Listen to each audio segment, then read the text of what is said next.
అందరికీ నమస్కారం. Welcome to our YouTube channel అనగనగా ఓ కథ. మంచి కథలు వినడానికి మా ఛానల్ను తప్పకుండా సబ్స్క్రైబ్ చేయండి. అలాగే మీ ఫ్రెండ్స్ అండ్ ఫ్యామిలీకి షేర్ చేయండి. ఇప్పుడు మనం వినబోయే అగ్రహారం కథ చిట్టి తల్లి పండు మేస్టారు. పండు మేస్టార్కి ఆ పేరు ఎలా వచ్చిందో తెలీదు. ఎందుకంటే రెండుగా చీల్చిన తేగ బద్దలా ఉంటారు ఆయన.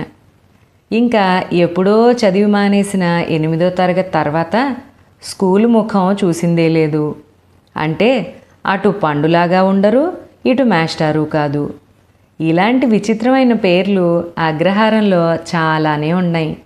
అయితే బొత్తిగా ఆకారానికి ఏమాత్రం అతకని పేరు మాత్రం ఈయందే అని చెప్పాలి. పండు మేస్టారి భార్య పేరు సీతక్క. ఉపకారం అనే అమ్మాయికి, పరోపకారం అనే అబ్బాయికి పెళ్లి చేస్తే అది పండు మేస్టారు సీతక్కలాగానే ఉంటారు. వాళ్ళని ఎవ్వరూ పిలిచి అడగక్కర్లేదు. ఊరందరి అవసరాలు తెలుసుకుని మరీ సహాయం చేసేస్తారు. ఏ ప్రయోజనము ఆశించకుండానే అందరి ఇళ్లలో గిలకల్లా తిరుగుతూ గలగలా మాట్లాడుతూ ఇంట్లో మనిషిలాగే కలిసిపోతుంది ఆవిడ, చిన్నవి పెద్దవి పనులు చేస్తూ. ఇంకా ఆయనేమో దింపులు తీయించడాలు, అమలాపురం వెళ్ళి మందులు తేవడాలు, ఊరందరికీ బస్ టిక్కెట్లు బిల్లులు అవి కట్టడాలు, ఇలా ఒక పని అని లేకుండా బయట పనులన్నీ చేసుకొస్తాడు. అంతేకాదు, ఏమండి పండు మేస్టారు, మా వాడు రాజమండ్రి పరీక్షకి వెళ్ళాలి అని ఎవరైనా అనగానే దగ్గరుండి తీసుకెళ్ళి రాయించి మరీ తీసుకొస్తాడు.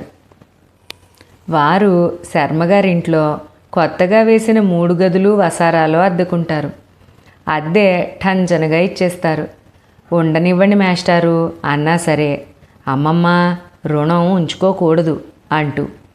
మరి ఊరందరికీ ఇంత చేస్తున్నారు, మీ రుణం మాటేమిటి అంటే, దానికి రుణం ఏమిటండి, ఏదో మనుషులమై పుట్టినందుకు తోటివారికి చేసే సాయం కదా అంటారు గొప్ప వేదాంతిలా. పొద్దున్న సాయంత్రము ఒక కొట్లో పద్దులు చూస్తారాయన. మిగిలిన సమయంలో సంఘసేవే ఆయనకి పెద్ద వ్యాపకం. శర్మగారి ఆఖరు కూతురు చిట్టి తల్లి. పెద్దవాళ్ళవి కులదేవతలవి పేర్లన్నీ పెద్ద పిల్లలందరికీ పెట్టేసిన శర్మగారికి ఈ ఆఖరి పిల్లకి పెట్టడానికి పేరు ఏమీ తట్టలేదు. సరేలే పెళ్ళినాటికి పెట్టొచ్చులే అని, అందరికంటే చిన్నది కదా అని చిట్టి అనడం మొదలెట్టి అది కాస్త చిట్టి తల్లిగా మారింది. ఆయన మాత్రం ముద్దుగా చిట్టెమ్మ అని పిలుస్తారు. చిట్టి తల్లిది చాలా విచిత్రమైన స్వభావం. అప్పుడప్పుడు అతి తెలివి, అప్పుడప్పుడు అలవి కాని అమాయకత్వం, వెన్నలాంటి మనసు. అందరికంటే ఆఖరుది అవ్వడంతో విపరీతమైన గారం. దానివల్ల వచ్చినవే పెంకితనం, తనన్నమాటే చెల్లాలనే మంకుతనం. ఒక్కసారి ఆ పిల్ల మనసులో ఏదైనా పడిందంటే అది మార్చటం ఆ బ్రహ్మ వల్ల కూడా కాదు. చిన్నప్పటి నుంచి బడికి వెళ్ళడం అంటే చిట్టికి చిరాకు. చక్కగా నున్నగా జడేసుకుని పూల జడలు కుట్టుకోవడం, తోటి పిల్లలతో చేరి ఆడుకోవడం ఇష్టం. అతి కష్టం మీద 2 ఏళ్ళు వెళ్ళిందేమో ఊళ్ళోని చిన్నబడికి. తర్వాత వారానికి 4 రోజులు కడుపు నొప్పో కాలు బెణుకో వచ్చేసి మానేసేది. శర్మగారు, పోనీలెండర్రా, ఇప్పుడు అదేమైనా ఉద్యోగాలు చెయ్యాలా ఊళ్ళెలాలా అని కొడుకులకే సర్ది చెప్పి చిట్టిని వెనకేసుకొచ్చేవారు. అలా 3వ క్లాసులో ఆమె చదువు అటకెక్కింది. ఇంట్లో పని చెయ్యాలన్న తగని విసుగు చిట్టికి. అమ్మ చెప్పినా వదినలేదైనా పని చెప్పినా ఎలాగైనా సాగతీసి చివరకు వాళ్లే చేసుకునేట్టు చేసేది తప్ప పని ముట్టుకునేది కాదు. ఎప్పుడో పున్నానికో అమావాస్యకో తప్ప. బొమ్మల పెళ్ళిళ్ళు చేయడం చిట్టికి చాలా ఇష్టం. అమ్మనో వదిన్నో అడిగి తాయిలాలు దండిగా పట్టుకెళ్ళేది. సావడంతా కడిగేసి ముగ్గులేసేవారు చిట్టి ఆమె స్నేహితురాళ్ళు. తర్వాత పుచ్చిపోతోందని పారేసిన పీట తెచ్చి దానిమీద బొమ్మల్ని కూర్చోబెట్టేవారు. చీరలు పంచెలు కట్టి బొట్టు కాటుకలు పెట్టి పూసల దండలు వేసి అలంకరించేవారు. పిల్లని తీసుకొచ్చేటప్పుడు బంగారు బొమ్మ రావేమే పాట, మంగళసూత్రం తలంబ్రాలు జరిగేటప్పుడు శ్రీ సీతారాముల కళ్యాణము చూతమురారండి ఆ పాట, పెళ్ళయ్యాక హాయిగా ఆలుమగలే కాలం గడపండి అని సమయానికి తగ్గ పాటలు పాడి డాన్స్ చేసేవారు. తర్వాత అరిటాకుల్లో తాము తెచ్చుకున్న తాయిలాలు అంటే మినపసున్ని, అటుకులు, జంతికలు, కొబ్బరి నూజు లాంటివన్నీ పెట్టుకుని పెళ్లి భోజనాలు కానిచ్చేసి పద పద పమ్మక్క అని అమ్మాయిని అత్తవారింటికి పంపేసి ఎవరిళ్ళకి వాళ్ళు వెళ్ళిపోయేవారు. ఈ ఆట అంటే చిట్టికి తన ప్రాణ స్నేహితురాలు వరానికి చాలా ఇష్టం. చక్కగా సినిమా పాటలు పాడుకోవచ్చని. చిట్టికి తన డబ్బు మహాగట్టి. ఎప్పుడైనా తండ్రో మరెవరైనానో ఇచ్చిన డబ్బుల్ని చిన్న తాటాకు బుట్టలో పెట్టుకుని దాన్ని నాన్నగదిలో పెట్టుకునేది. రోజు 3 సార్లు తీసి చూసుకునేది. పొరపాటున ఎవరికైనా అప్పిస్తే ఆవిడ ఎలా ఇచ్చిందో అలాగే వెనక్కు రావాలది. అంటే 2 రూపాయి నోట్లు ఇస్తే అవి తిరిగి ఇచ్చేటప్పుడు 2 రూపాయి నోట్లుగానే ఉండాలి తప్ప ఒక 2 రూపాయల నోటు కానీ 4 అర్ధ రూపాయలు కానీ ఇస్తే కుదరదు. తనకు కోపం వచ్చినా తెక్కొచ్చినా ఇల్లంతా ఏకం చేసేది. అందుకే అందరూ తనతో జాగ్రత్తగానే ఉండాలి. చిట్టికి వాళ్ళ అమ్మకి అస్సలు పడదు. ఎందుకంటే ఇద్దరికీ నోరు పెద్దది. తాము అనుకున్నదే తప్ప ఒకరు చెప్తే వినే లక్షణం బొత్తిగా లేదు. ఇంట్లో చిట్టి ఇద్దరి మాటే వింటుంది. తండ్రి శర్మగారిది బాగా గారం చేస్తారు గనక చెప్పిన మాట వింటే తన అన్నలు తెచ్చిచ్చే సెంటు నూనెలు, వాసన సబ్బులు వాడుకొనిస్తుందని పెద్ద వదినది. చిట్టికి పెద్ద వదినంటే చాలా ఇష్టం. ఆవిడ చాలా నెమ్మదిగా ఓర్పుగా నచ్చజెప్పి చిట్టి తల్లిని ఒప్పిస్తుంది. చిట్టి వాళ్ళ అమ్మ మాత్రం భర్తని కోడల్ని తిడుతుంది చిట్టిని గారం చేస్తున్నారని. అందుకే 13-14 ఏళ్ళు వచ్చినా ఇలా రణపింకిలాగే ఉందనీను.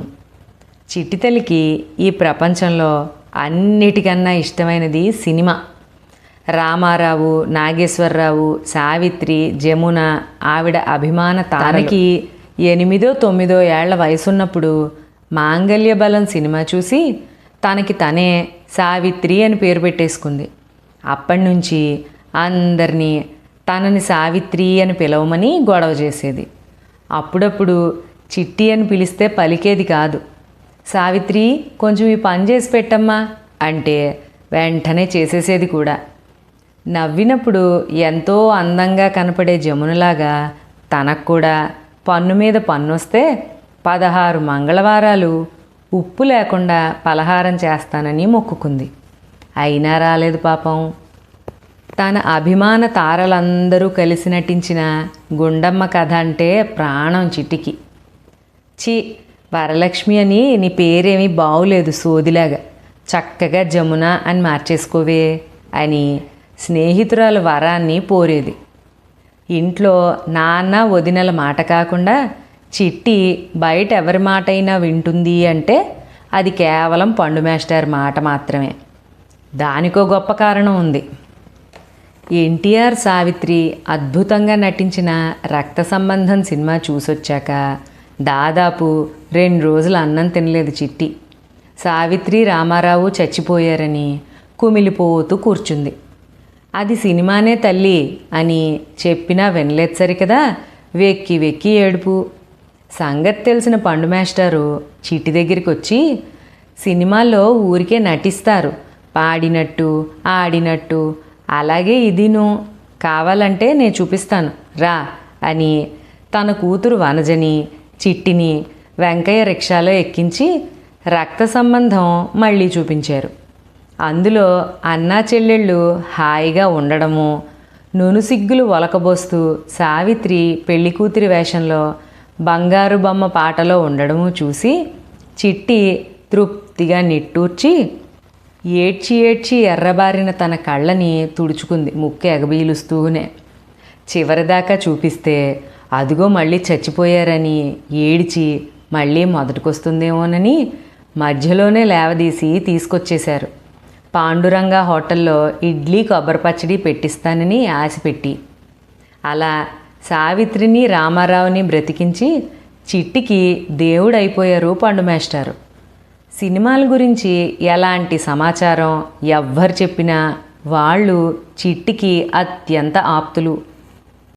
ఉత్తప్పుడు పనంటే 10 ఆమడలు పారిపోయే చిట్టి తల్లి ఈరోజు సినిమాకి వెళ్దాం అని అన్నో వదినో అనగానే లేడికి లేచిందే పరుగన్నట్టు ఇల్లంతా కలదిరిగి పనంతా చేసేసేది. ఇంటి మొత్తానికి కావలసిన మడినీళ్ళన్నీ తోడి గోళాలు నింపేసేది. అన్నయ్య పిల్లలకి బరాబరా ఒళ్ళు రుద్ది స్నానాలు చేయించేసి బట్టలు వేసేసి ముస్తాబులు చేసేసేది. ఇక అప్పటి నుంచి వాళ్ళు మటిలోకి వెళ్లకుండా బట్టలు మాపుకోకుండా కాపలా కాసేది. రాత్రి పొద్దుపోతే ఎడ్లు బెదురుతాయని వాళ్ళు ఎప్పుడూ సాధారణంగా మ్యాట్నీ షోకే వెళ్ళేవారు. ఏ 6 నెలలకో ఒక్కసారి. 3 ఆటకి పొద్దున్నుంచే అందరినీ పరుగులు తీయించేది.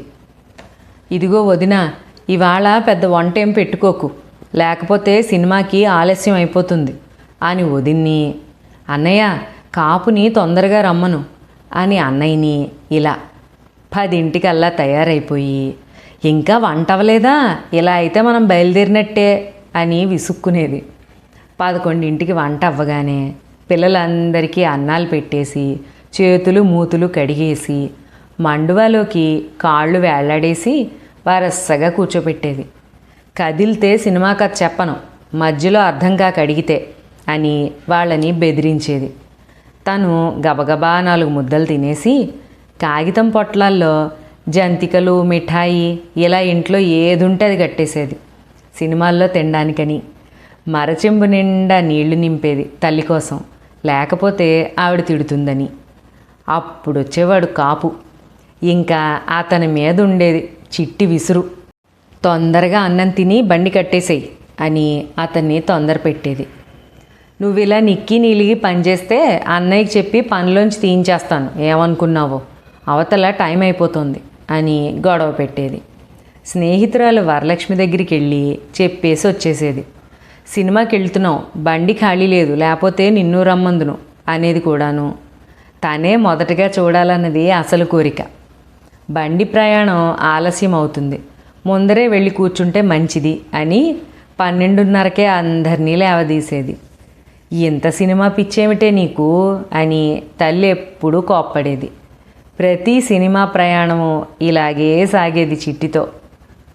ఓ మధ్యాహ్నం వేళ వరలక్ష్మి చల్లని ఐసుగడ్డ లాంటి కబురు తెచ్చింది. కాకినాడలో సావిత్రి నాగేశ్వరరావుల షూటింగ్ అవుతోందిట, ఎలాగైనా వెళ్ళగలిగితే వాళ్ళిద్దరినీ నిజంగా చూడొచ్చు అని. ఇంకే చిట్టి తల్లికి బుర్రలోకి ఎక్కిపోయింది. మెల్లిగా వదిన దగ్గర చేరి మొదలుపెట్టింది, వదినా ఇది సంగతి అని.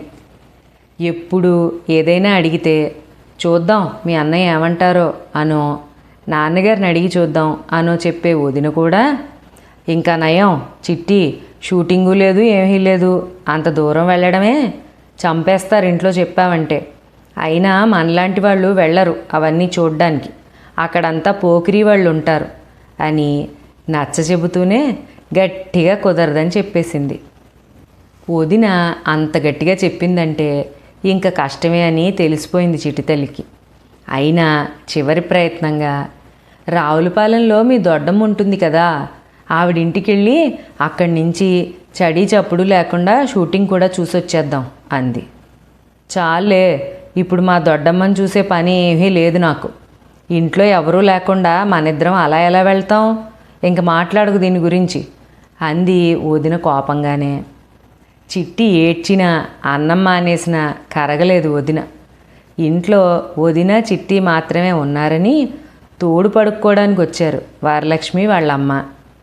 షూటింగ్ గురించి అడిగావే, ఏమంది మీ వదిన అని రహస్యంగా అడిగింది వరలక్ష్మి. చాలే, పూర్తిగా చెప్పకుండానే అక్కర్లేదంది, పెద్ద మహారాణి కదా కోపంగా అంది చిట్టి. మా అమ్మ అంతే, మళ్ళీ మాట్లాడితే కాళ్ళు విరిచి పొయ్యిలో పెడతానంది అంది వరలక్ష్మి. నిరాశగా మంచాల మీద వెళ్ళకిలా పడుకున్నారిద్దరూ. ఆకాశంలో చందమామ వెన్నెల్లు కురిపిస్తున్నాడు. చుట్టూ నక్షత్రాలు. తళుక్కుమన్న ఆ తారల్లో నాగేశ్వరరావు సావిత్రి మాత్రమే కనిపిస్తున్నారు వాళ్ళిద్దరికీ. అదృష్టం ఉండాలి దేనికైనా. ఎక్కడో మెడ్రాస్లో ఉండేవాళ్ళు. పండు మాస్టర్ చెప్పారు వీళ్ళంతా మెడ్రాస్లోనే ఉంటారని. మనకింత దగ్గరగా వచ్చారంటే మనలాంటి వాళ్ళు చూసి రావద్దు. ఇంకెందుకు వాళ్ళ మీద మన ఇష్టం కాల్చడానికా?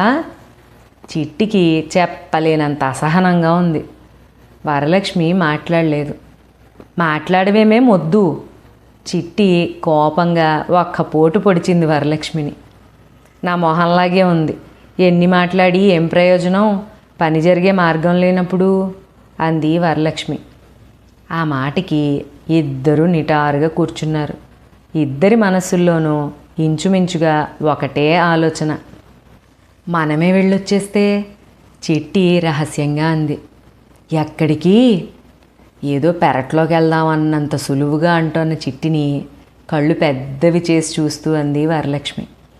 ఎక్కడికేమిటే నీ మొహం? కాకినాడ. తెల్లవారుగట్ట ఎవ్వరూ లేవకుండా బయలుదేరదాం.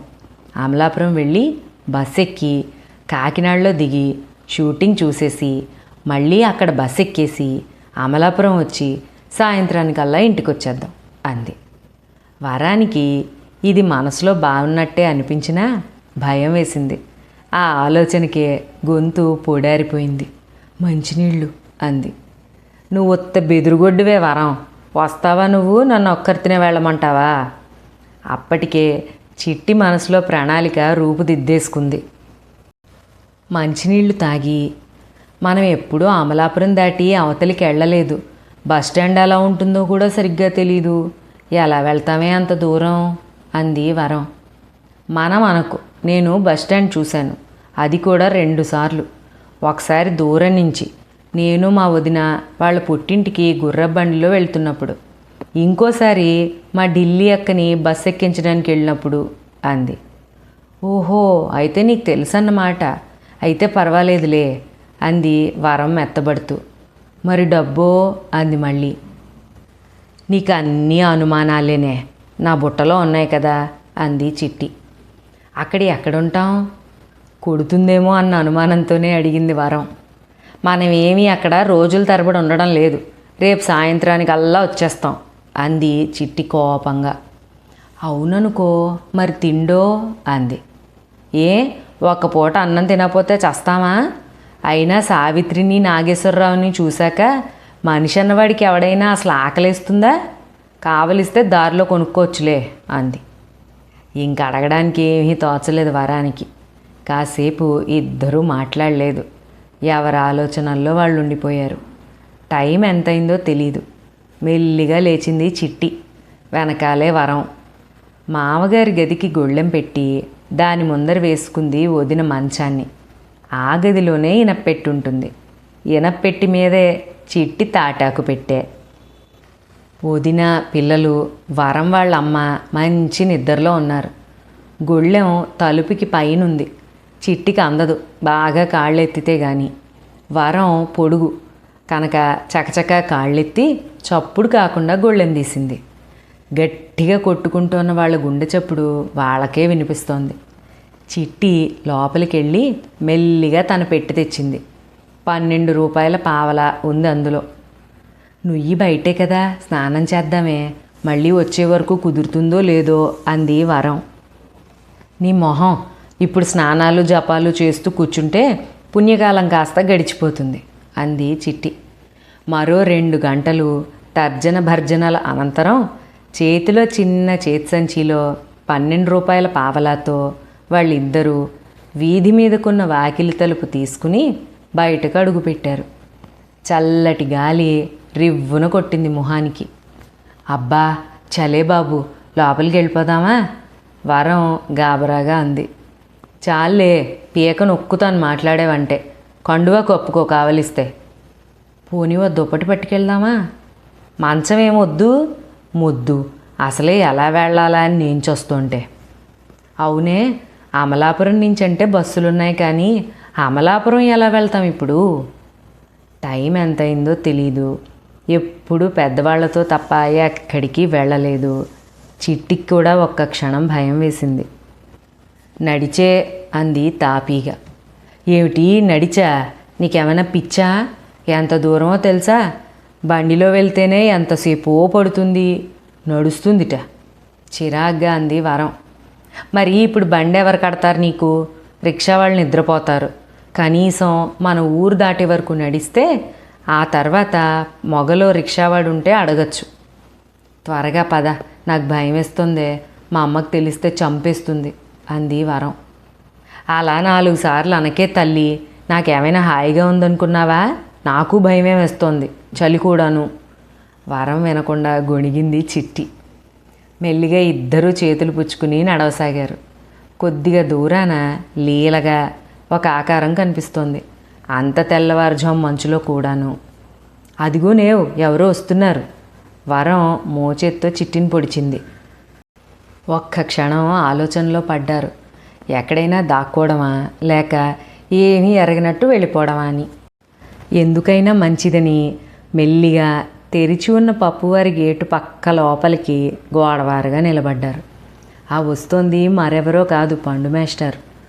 మన ఇంట్లో ఇంత పాడి ఉంచుకుని మీరు పాలు కొనుక్కోవడం ఏమిటి అని శర్మగారు ఎంత చెప్పినా పండు మేస్టరు వినిపించుకోరు. పాల రంగయ్య దగ్గరికి తెల్లారుజామునే వెళ్ళి అరసేరు పాలు చెంబులో పోయించుకుని తెచ్చుకుంటారు. సరిగ్గా 5 అయ్యేసరికి కాఫీ పడాల్సిందే ఆయనకి. అందుకే పొద్దున్నే లేచి వెళ్తారు. ఎవరర్రాది అన్నారు గట్టిగా. ఇంకా శీతాకాలం కావడాన చీకటిగానే ఉంది.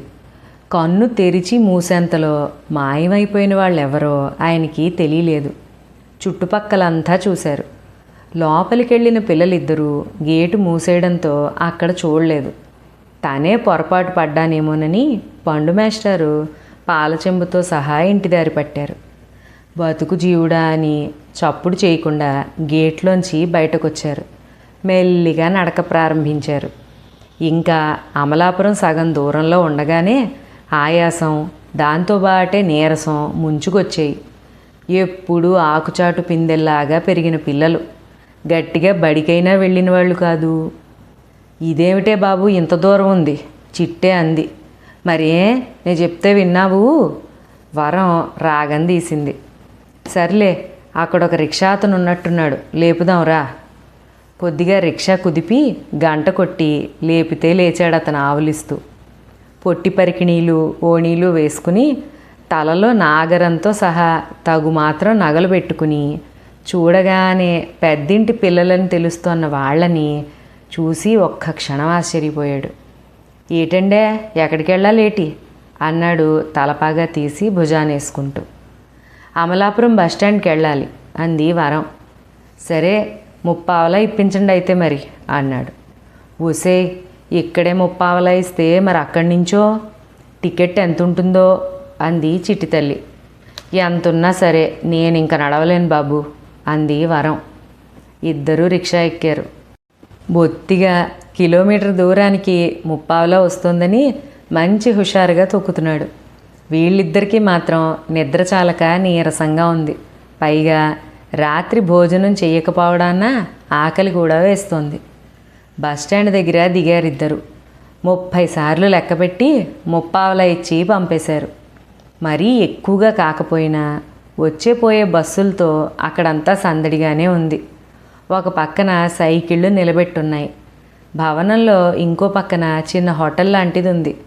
మరో పక్క 4-5 దుకాణాలు కట్టేసి ఉన్నాయి.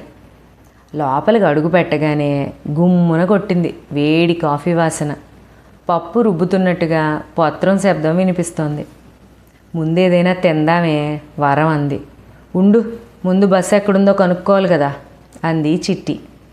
ఇలాంటి చోటికి ఎప్పుడూ రాకపోవడంతో కంగారుగా ఉంది చిట్టికి కూడా.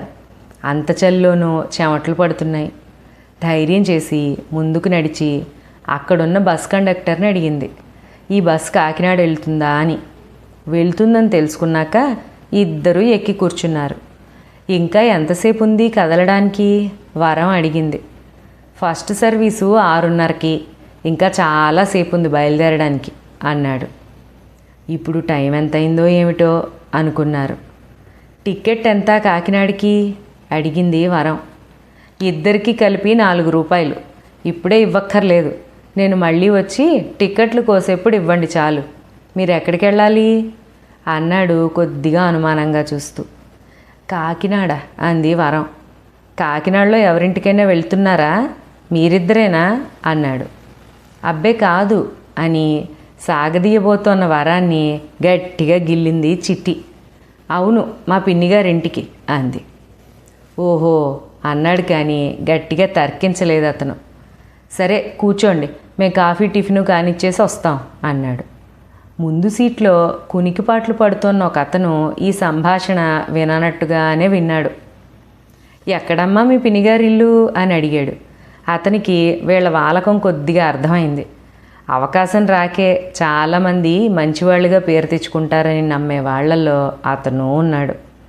అది అది అంటూ చిట్టి నసుగుతుంటే వరం కాలేజీ దగ్గర అంది. సావిత్రి నాగేశ్వరరావు కాలేజీలో షూటింగ్ అని ఆ ఒక్క మొక్క గుర్తుంది ఆ పిల్లకి. ఓహో పిఆర్ కాలేజా అన్నాడు. అవునేమో అంది చిట్టి కొంచెం భయంగానే. అప్పుడు పూర్తిగా అర్థమైంది అతనికి. మీకేం పర్వాలేదు, దారి తెలియకపోయినా నేను తీసుకెళ్తానుగా, నా కూడా ఉండండి చాలు అన్నాడు. వరం సంతోషంగానూ చిట్టి సంశయంగానూ తల ఊపారు. మరో 2 సెకండ్లలో వరం అతనికి పూర్తి వివరాలు చెప్పేసింది, చాలా మంచివాళ్ళ ఉన్నాడంటూ. ఓ సింతేనా, నేనే చూపించి సాయంత్రానికల్లా మళ్ళీ తీసుకొచ్చేస్తాను అన్నాడు. బస్సు బయలుదేరడం లేదు. వేడిగా ఇడ్లీ వాసన మత్తెక్కిస్తోంది ఇద్దరికీ. నీరసానికి కళ్ళు మూతలు పడుతున్నాయి. ఈ పాటికి చిట్టికి కూడా ఆ కొత్త వ్యక్తి మీద కొంత నమ్మకం వచ్చింది. ఆకలేస్తోందా, ఇడ్లీ తింటారా, మీ సీట్లు నేను చూస్తాను కానీ మీరెళ్ళి చప్పుని తినేసి రండి అన్నాడు. అమ్మో ఈ లోపల బస్సు వెళ్ళిపోతే ఇద్దరు ఒకేసారి అన్నారు. పోనీ అలాగైతే 2 రూపాయలు నాకు ఇవ్వు, నేనే పొట్లం కట్టించుకొస్తాను అన్నాడు అతను. చిట్టి దగ్గర డబ్బుతో ఆటలు సాగవని అతనికి తెలియదు కదా. అమ్మా 2 రూపాయలే, అసలే మా దగ్గర ఉన్నవే 12 రూపాయల పావలా, రిక్షావాడికి 30 ఇచ్చాం. ఇప్పుడు టిక్కెట్కి 4 రూపాయలు ఇవ్వాలి. ఇంకెంత ఉంటుందో ఏమిటో లెక్క తెలియట్లేదు అసలే కంగారుగా అంది చిట్టి. ఏది, నేను చూసిపెట్టి టిఫిన్ పట్టుకొస్తానుగా ఇలాతే అన్నాడు అనునయంగా. మరి అందుకే బడికి వెళ్ళమని చెప్పారు మన వాళ్ళు. ఇప్పుడేం చేస్తాం, మనకి తెలియడం లేదుగా లెక్క, అతనికి ఇవ్వు అంది వరం. కూడికలు బాగానే చేస్తుంది కానీ తీసివేతలు ఈ జన్మకు వస్తాయా ఈ పిల్లకి అని నా అనుమానం అని తండ్రితో చెప్పిన మాస్టర్ మాటలు గుర్తొచ్చాయి చిట్టికి. మెల్లిగా చిట్టి తన దగ్గరున్న డబ్బు మూట తీసి అతనికి ఇచ్చింది. తీసివేతలు సరిగ్గా చెయ్యనందుకు తనని తానే తిట్టుకుంది. ముందు మీకు వేడిగా ఇడ్లీ తెచ్చి పెడతాను ఉండండి, ఆనక లెక్క చూసుకుందాం అని కండక్టర్ బస్ వైపు వస్తూ ఉండడంతో తొందరగా బస్ దిగాడు అతను. అతను తిరిగి రాలేదన్న విషయం చెప్పక్కర్లేదనుకుంటా. టైం అయినట్టుంది. కండక్టర్ టికెట్ కోసం వచ్చాడు. ఈ లోపల అతను రాకపోయేసరికి వారానికి కంగారు మొదలైంది. అమ్మాయిలు కాకినాడ అన్నారు కదా, ఇవిగో 4 రూపాయలు ఇవ్వండి అన్నాడు. దిగాలు పడ్డ మొఖాలతో జరిగిన సంగతి చెప్పారు. బాగానే ఉంది, పొద్దున్నే ఇందాక చూపించారుగా డబ్బులు, ఇంతలో ఎలాగిచ్చారు అడికి, టిక్కెట్ లేకుండా ఎక్కించుకోవడం కుదరదు, దిగండి అన్నాడు. అసలు సంగతి చెప్పినా సరే వినలేదు. షూటింగ్లో అయ్యి చూడాలంటే ఇలా మీరిద్దరూ ఊరి మీద పడిపోవడం కాదు, మీ పెద్దాళ్ళు ఎవరికైనా చెప్పి వాళ్ళతో రండి, దిగండి అన్నాడు. బలవంతాన బస్సులోంచి దిగి ఇంకా ఆశగా ఎదురు చూస్తున్నారు ఇడ్లీలు అతని కోసం. వాళ్ళ కళ్ళ ముందే కళ్ళల్లోకి ఎర్రమట్టి కొట్టుకుంటూ బస్సు వెళ్ళిపోయింది. అప్పుడు వచ్చింది ఇద్దరికి ఒకేసారి ఏడుపు. ఇంకా నయం, వాడెవడో కాస్త మంచోడే, లేకపోతే ఈ నగలు కూడా ఊడలాక్కునేవాడు. అంత ధైర్యం లేదులాగుంది ఎదవకి. పొద్దున్నే చిన్నపిల్లలే దొరికారు పాపం. కండక్టర్ అన్న మాటలు గుర్తుకొచ్చాయి. ఇంతలో పెద్ద పెద్ద అంగలేసుకుంటూ ఇంచుమించు గాల్లో తేలుతున్నట్టుగా వచ్చారు పండు మేస్టారు. చిట్టి, వరం, ఏమిటర్రా ఇక్కడున్నారేమిటి? పదండి ఇంటికి వెళ్దాం, మీకోసమే అందరూ చూస్తున్నారు అక్కడ అని ఏమీ జరగనట్టు, ఆకలేస్తోందా, రండి ముందు ఏదైనా తిని ఆనక రిక్షా ఎక్కుదురు గాని అన్నారు. మరో 20 నిమిషాల తర్వాత ఇంటి ముందర దిగారు చిట్టి, వరం. దాదాపు గంటన్నర ముందు పండు మేస్టారు పాలు తీసుకుని ఇంట్లోకి వెళ్ళేసరికి చిట్టి వాళ్ళ వదిన వీధరుగులు కడగడానికి నీళ్ల కోసం వాకిట్లోకి వచ్చి పెరటి వాకిలి తలుపు తీసుండడం, మామగారి గది గొళ్ళెం తీసుండడం, చిట్టి, వరం కనిపించకపోవడం వగైరాలన్నీ చూసి గుర్తుపట్టేసింది. రవ్వంత ఊహించగలిగినా కొండంత భయం ఆవిడ్ని కుదిపేసింది. చిన్నపిల్లలు ఇలాంటి పని చేస్తారా అని సందేహంగా ఉన్న చిట్టి పట్టుదల తెలిసింది కావడంతో ఆ భయం మరింతగా పెరిగిపోయింది. కాళ్ళు చేతులు ఆడలేదు ఆవిడికి. తెల్లారకుండా ఈ పిల్లలిద్దరూ ఎక్కడికి వెళ్ళిపోయారు అని తల్లడిల్లిపోయింది. గబగబా వరం తల్లిని లేపి విషయం చెప్పింది. ఈ హడావుడి సీతక్కకి తెలిసింది. ఊళ్ళో తెలిస్తే ఎంత అప్రతిష్ట! ఊరికెళ్ళిన వాళ్ళు తిరిగి వచ్చాక తనేం సమాధానం చెప్పగలదు? తన ముద్దుల చెల్లిని 2 రోజులు సరిగ్గా చూసుకోలేనందుకు భర్త క్షమిస్తాడా? అసలైనా దిక్కుమాలిన షూటింగ్ ఇప్పుడే రావాలా? అది సినిమా పిచ్చి పిల్లకి చెప్పిన వరాన్ని అనాలి. ఈ షూటింగ్ పిచ్చిలోనే పడి వెళ్ళిపోయారేమో. ఇలా పలు విధాలు పోతున్నాయి ఆవిడ ఆలోచనలు. పండు మేస్టర్ ఇంటికి రాగానే సీతక్క ఆయనకు ఆ విషయం చెప్పిన వెంటనే చిట్టి వదినొచ్చి, మీరే సహాయం చేయాలి పండు మేస్టారు అంటూ షూటింగ్కి వెళ్ళడాన్ని గురించి అడిగిన సంగతి నుంచి మొదలెట్టి జరిగినవన్నీ చెప్పింది. ఇల్లు దాటి ఎరగరు ఎప్పుడు, ఎక్కడున్నారో ఏమిటో అని వారం తల్లి, వాళ్ళ అన్నయ్య వస్తే నన్ను చంపేస్తారు, పిల్లలు ఎలా ఉన్నారో అని వదిన ఏడుపులు మొదలెట్టారు. కంగారు పడకండి అక్కయ్య గారు, నేను కనుక్కుంటాను కదా, ఇంతలో ఎంత దూరం వెళ్తారు, మహా అయితే బస్సు వరకు వెళ్ళుంటారు అన్నారు. తాను చూసింది వీళ్ళిద్దరినేనని ఆయనకు అర్థమైంది. అలా ఆయన కాఫీ కూడా తాగకుండా సైకిల్ ఎక్కి అమలాపురం రావడము, కాకినాడ వెళ్ళడానికి బస్సు ఒక్కటే మార్గం కనుక ముందు బస్ స్టాండ్లో చూద్దామని అక్కడికి చేరి కాకినాడ బస్సు లాగే చోట వెతకబోయే సమయానికి పిల్లలిద్దరూ ఏడుపు మొహాలతో అక్కడే ఉండడము జరిగింది. పొద్దున్నే రిక్షా దిగుతోన్న పిల్లల్ని దగ్గరుండి తీసుకొచ్చిన పండు మేస్టార్ని చూసి ఏమైంది అని ఆరాలు తీయబోయిన వాళ్ళందరికీ పండు మేస్టారే సమాధానం చెప్పారు. ఇవాళ షష్ఠి కదండి, మన వరానికి ఈ మధ్య బాగా చెవిపోటు వస్తుంటే సుబ్బారాయుడు గుళ్ళో పూజ చేసి పూలు పడగలు పెట్టిస్తానని మొక్కుకున్నారట. మళ్ళీ ఆలస్యం అయితే జనం పెరిగిపోతారని ఆడవాళ్ళు ఇబ్బంది పడ్డం ఎందుకని నేను తీసుకెళ్ళి వస్తున్నాను అని. తెల్లవారుజామునే షూటింగులంటూ ఆ పిల్లలిద్దరూ ఇంట్లోంచి పారిపోయే ప్రయత్నం చేశారంటే అగ్రహారంలో జరిగే యాగి ఆయనకి తెలుసు. అదీ కాక ఏ ఇంటి ఆడపిల్లైనా తనింటి పిల్లే అనుకునే చల్లని మనసు ఆయనది. దేవుడిలా మీరు లేకపోతే మేమిద్దరం ఆడవాళ్ళం ఏం చేద్దాం అని చేతులెత్తి దండం పెట్టారు పెద్దవాళ్ళిద్దరూ. పండు మేస్టారు అవసరానికి ఊళ్ళో చెప్పిన అబద్ధాన్ని నిజం చేస్తామని సుబ్బారాయుడికే మొక్కుకున్నారు.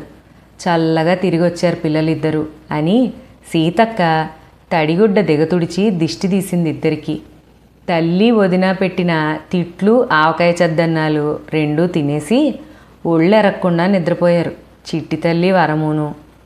డబ్బు తీసుకుని ఇడ్లీ తెస్తానన్న అతని కోసం ఇంకొంచెం సేపు ఎదురు చూస్తే షూటింగ్ కూడా చూసేసి వచ్చేసేవాళ్ళం అని, ఇది ఈ పండు మేస్టార్ వల్లే కుదరలేదని చిట్టికి అప్పుడప్పుడు ఆయన మీద కోపం. ఈసారి ఆదుర్తి సుబ్బారావు గారికి చెబుదాంలేమ్మా మన తోటలో షూటింగ్ పెట్టుకోమని, అప్పుడు చక్కగా సావిత్రిని మన ఇంట్లోనే ఉంచుకోవచ్చు షూటింగ్ ఉన్నన్నాళ్ళు అని చిట్టిని ఏడిపించేవారు. మరి జమున్నో? ఆ మాటకే కోపం మర్చిపోయి అమాయకంగా అడుగుతున్న చిట్టి తల మీద ప్రేమగా తడుతూ ఆవిడ నేను అనేవారు. ఇక్కడితో చిట్టి తల్లి పండు మేస్టారు అనే అగ్రహారం కథ సమాప్తం. ఈ కథలో పండు మేస్టార్ లాగా పేరుకి మనిషికి సంబంధం లేని మనిషి నాకు కూడా ఒకరు తెలుసు. మా అమ్మమ్మ గారి ఊళ్ళో మాకు దూరపు చుట్టాలు ఉన్నారు. అంటే చుట్టరికం కన్నా స్నేహమే పెద్దది. అతన్ని చిన్నప్పుడు ముద్దుగా ఇంట్లో డాడీ అని పిలిచేవారట. కానీ అసలు పేరు మర్చిపోయి ఆ పేరే స్థిరపడిపోయింది. మాకు అన్నయ్య అవుతాడు కాబట్టి డాడీ అన్నయ్య అని పిలుస్తాం. అంటే అన్నయ్యో మావయ్యో అని వరుస పెడితే ఒకలా ఉంటుంది. ఓసారి ఫంక్షన్లో కలిసినప్పుడు విన్నాం అనమాట. వాళ్ళ ఫ్రెండ్స్ ఒరే డాడీ అని పిలవడం అతన్ని. అదే టైంలో పిల్లలు కూడా డాడీ అని పిలవడం. ఖచ్చితంగా వాళ్ళ పిల్లలకి ఇది ఒక విచిత్రమైన అనుభవమే అనుకోవాలి. ఎందుకంటే వాళ్ళ నాన్నని వాళ్ళు కాకుండా అందరూ డాడీ అని పిలవడం. ఇలాంటి మంచి కథల కోసం తప్పకుండా మన ఛానల్ని సబ్స్క్రైబ్ చేసి మీ ఫ్రెండ్స్ అండ్ ఫ్యామిలీకి షేర్ చేయండి. అలాగే కామెంట్స్లో మీరు విన్న విచిత్రమైన పేర్లు మనుషులు ఉంటే తప్పకుండా షేర్ చేయండి.